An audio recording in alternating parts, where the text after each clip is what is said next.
Video ni aku rekod masa aku balik kampung. Time ni adalah jalan-jalan kat Bandar Kuantan.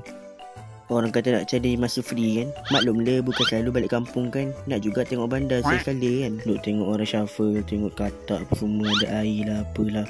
Ternampaklah satu kedai mainan ni. Tengok ada banyak action figure, ada mini figure kan. Ada benda yang menarik perhatian aku kat sini. Of course, kad. Tengok ada banyak kad anime apa semua kan. Aku pun ambil 2 pack. Iaitu satu pack Demon Slayer dan juga pack JJK. Lepas tu ada Hot Wheels juga kat sini banyak kan. Merambang mata betul. Tapi tak apalah, kita angkat 2 ni je. Dah habis jalan-jalan tu aku pun mainlah motor dengan family aku kan. Apa orang kata need something to heal lah gitu. Penutup lah untuk jalan-jalan hari ni kan. Jomlah kita buka satu pack sementara menunggu tengah jam ni kan. Daripada stres-stres baik kita buka pack. Tu tengok tu kita dapat Nobara. Satu lagi siapa tak kenal. Tak tahu JJK. Apa siapa ni? Toji, Puyo. Asal kat dia macam berhabuk ni. Kotor mat.